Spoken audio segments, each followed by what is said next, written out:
Ethan had heard the rumors. Everyone had. Stories about people who weren't quite themselves, neighbors acting strange, friends disappearing, only to be spotted days later with blank stares and unsettling smiles. The news called it the infection. Officials insisted it was under control, but the cases kept appearing, spreading whispers of something darker through the city. Some said it started in the slums, where the city's infrastructure had begun to rot. Others claimed it came from a medical experiment gone wrong, a parasite released into the population by accident or by design. Conspiracy theories flourished, but no one had answers. The only thing people agreed on was this: the infected were dangerous, but they tried to blend in. It was past midnight when Ethan's dispatch called him to an apartment complex on the city's edge. The streets were unnervingly quiet, the kind of silence that seemed to press against your ears. The streetlights buzzed faintly, their flickering glow reflecting off puddles in the cracked asphalt. Ethan parked the ambulance at the curb, turning off the engine. He glanced at James, his partner, who was rubbing his eyes. "This better not be another drunk," James muttered, already annoyed. Midnight calls often meant intoxicated disturbances, and the city had been rife with them lately. Ethan opened the door and stepped out, the cold night air biting at his skin. The building loomed before them, its facade peeling with age, windows either cracked or boarded up. The tenant who'd called in the report had described hearing screams from the apartment above theirs. Screams and then silence. "Let's just check it out," Ethan said, grabbing his kit. He didn't want to admit it, but something about this call felt different. The hallway leading to the unit was dimly lit, the single flickering bulb above casting long, shifting shadows. The air was heavy with mildew and a faint metallic tang Ethan couldn't place. His boots scuffed against the worn linoleum as they approached the door. Ethan raised his fist and knocked, the sound echoing unnaturally loud in the stillness. He and James exchanged a glance, the unspoken tension palpable. After a long pause, the door creaked open. A man stood in the doorway, his face partially obscured by shadow. His movements were stiff, his head tilting slightly to the side, as though he was sizing them up. "Is everything okay here?" Ethan asked, keeping his voice neutral but firm. He leaned slightly to the side, trying to peer past the man into the apartment. The man nodded, the motion exaggerated, almost theatrical. "Everything's fine," he said, his voice flat, devoid of emotion. "Just a misunderstanding." James stepped closer, lowering his voice to a whisper. "You feel that? Something's off." Ethan didn't respond. Instead, he took a step forward. The man didn't move to stop him, simply stepping aside with a strange, jerky motion. The living room was a mess. Furniture was shoved haphazardly against the walls, and random objects lay scattered across the floor. Magazines, broken picture frames, an overturned lamp. The air felt heavier here, as if the room itself was holding its breath. In the center of the room stood a woman, her back turned to them. She was dressed in a simple nightgown, her shoulders twitching slightly, as though she was crying. "Ma'am, are you hurt?" Ethan asked, his voice steady despite the knot tightening in his chest. She didn't respond. Ethan glanced at James, who shrugged. Ethan took a cautious step closer, his boots creaking on the warped floorboards. "Ma'am, He tried again. The woman turned slowly, her movements deliberate, almost mechanical. When Ethan saw her face, his breath caught in his throat. Her eyes glinted unnaturally in the dim light, the irises shimmering faintly like oil slicks.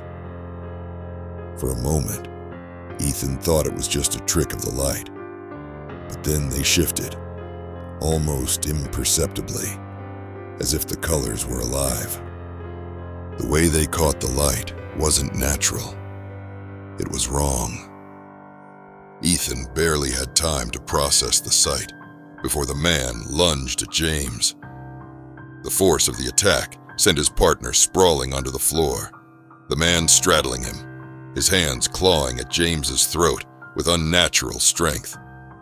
"Get off him!" Ethan shouted, grabbing the man by the shoulders and yanking him backward. The man's head twisted unnaturally as he resisted, his bloodshot eyes locked onto Ethan with an unsettling intensity. Before Ethan could pull James to his feet, the woman let out a shrill, animalistic scream. It was a sound Ethan had never heard from a human throat, raw, primal, and filled with malice.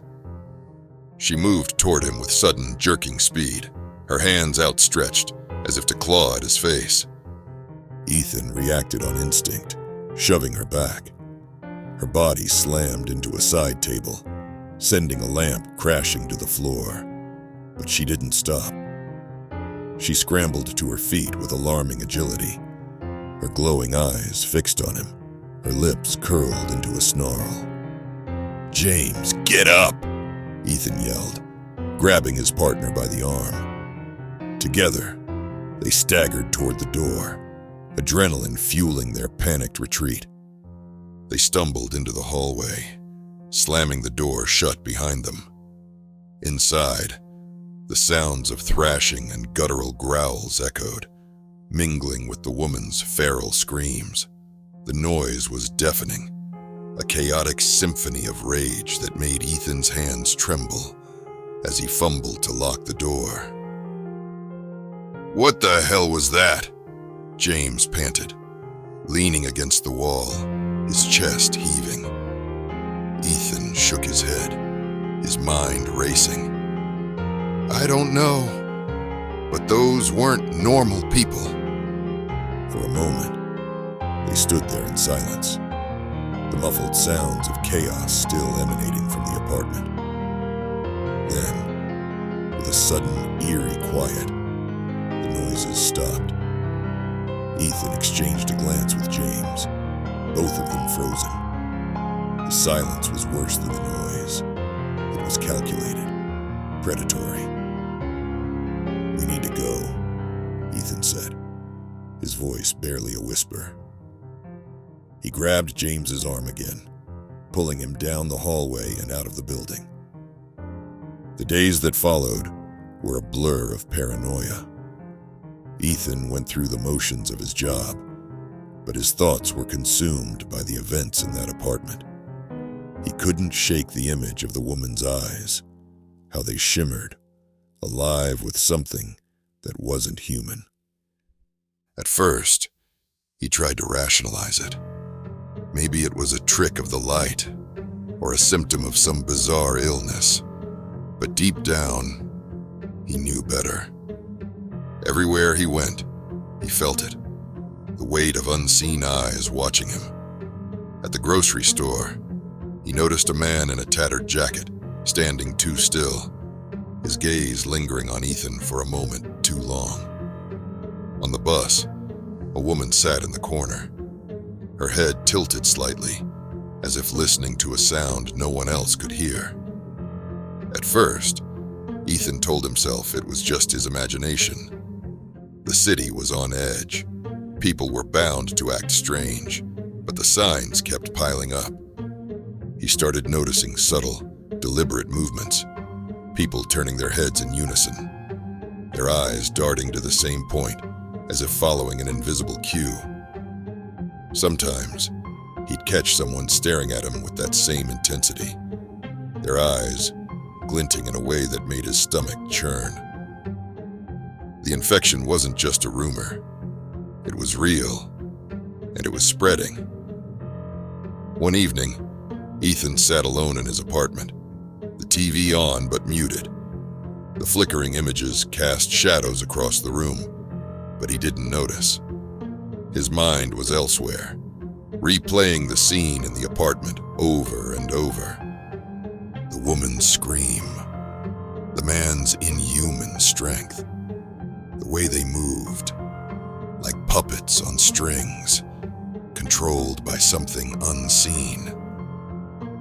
A knock at the door startled him, pulling him out of his thoughts.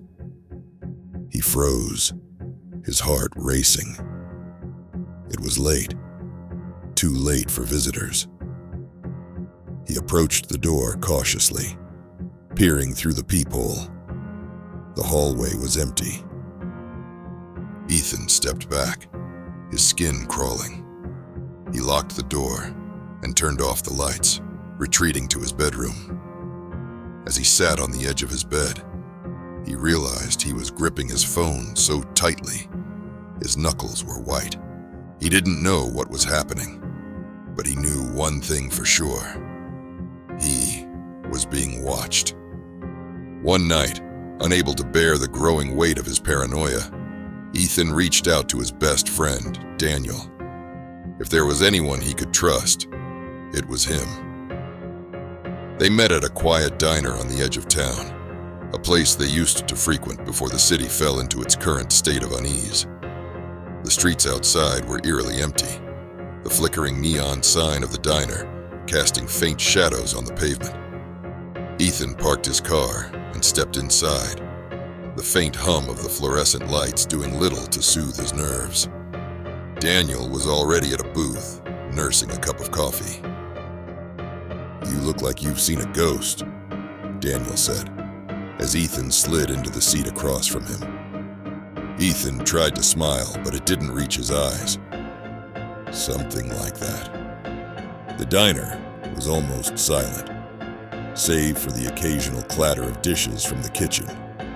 A waitress wiped down the counter absent-mindedly, her movements sluggish. "Have you noticed anything weird lately?" Ethan asked, his voice barely above a whisper. Daniel raised an eyebrow, taking a slow sip of his coffee. "Weird how?" Ethan hesitated, glancing around the diner as though someone might be listening. People, acting wrong, like they're pretending to be normal, but something's off. Daniel's gaze lingered on Ethan, his expression unreadable. For a moment, he didn't say anything, and the silence stretched uncomfortably between them. "What are you trying to say?" Daniel finally asked, his tone flat. Ethan shifted in his seat, suddenly feeling exposed. He leaned back, crossing his arms defensively. "Forget it," he muttered. "No," Daniel said, leaning forward slightly. His eyes were locked on Ethan now, unblinking. "Tell me what you mean." Ethan felt his unease grow. Something about Daniel's intensity was unnerving, his voice too measured, his movements too deliberate. "It's nothing," Ethan said, standing abruptly. "I should go." Daniel didn't stop him. He just watched as Ethan walked out of the diner, his gaze heavy and unrelenting. Later that night, Ethan sat alone in his darkened apartment. The conversation at the diner replayed in his mind, each word, each pause, each glance dissected under the harsh lens of his paranoia. Something about Daniel's behavior hadn't felt right. The way he looked at Ethan, the way he seemed to weigh every word before speaking, it wasn't like him. Ethan's thoughts spiraled. The infected were everywhere, hiding in plain sight, mimicking human behavior to avoid detection. He'd seen the signs in strangers, but now he was starting to wonder, How well did he really know anyone?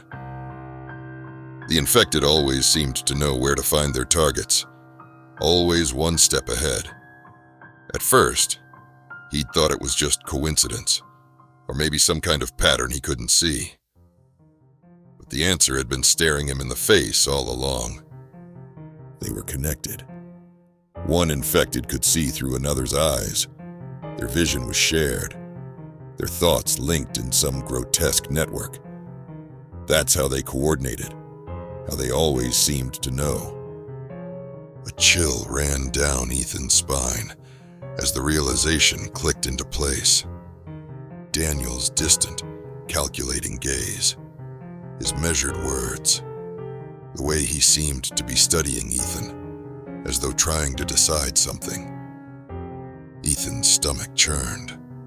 Daniel had been infected all along. He looked at his phone.